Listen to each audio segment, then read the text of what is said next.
দেশে চলমান অস্থিতিশীল পরিস্থিতি ও অনাকাঙ্ক্ষিত ঘটনায় নির্বাচন নিয়ে জনমনে গভীর উদ্বেগ তৈরি হয়েছে বলে মন্তব্য করেছেন বিএনপি মহাসচিব মির্জা ফখরুল ইসলাম আলমগীর। তিনি বলেন, মানুষ এখন নতুন করে ভাবছে যে আদৌ নির্বাচন অনুষ্ঠিত হবে কিনা।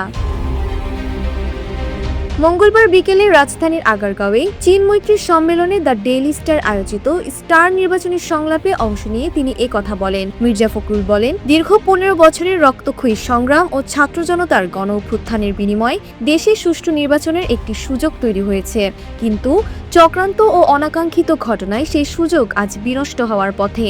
তিনি আরও বলেন, অতীতে মানুষ নির্বাচন বিমুখ হয়ে পড়েছিল, সেই অবস্থা থেকে উত্তরণের যে সম্ভাবনা জেগেছিল তা এখন হুমকির মুখে।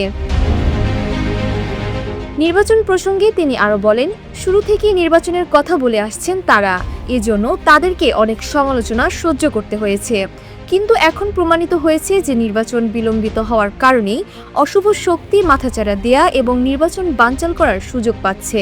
বিএনপি একটি নির্বাচনমুখী দল এবং সর্বদা নির্বাচনের মাধ্যমেই সরকার পরিবর্তনের বিশ্বাসী বলে তিনি দাবি করেন। রাষ্ট্র সংস্কার ও অর্থনীতি প্রসঙ্গে তিনি বলেন, বিএনপির ভিশন ২০৩০ পরিকল্পনাতেই বর্তমানের অনেক সংস্কার প্রস্তাব আগে থেকে অন্তর্ভুক্ত ছিল। এছাড়া দেশের সংকট কাটাতে একটি পূর্ণাঙ্গ অর্থনৈতিক পেপার তৈরি করা হয়েছে, যা আগামী ৫ বছরে পর্যায়ক্রমে বাস্তবায়নযোগ্য। পরিশেষে তিনি একটি সুষ্ঠু নির্বাচনের মাধ্যমে গণতান্ত্রিক ধারা পুনরুদ্ধারে দেশবাসীকে ঐক্যবদ্ধ হওয়ার আহ্বান জানান।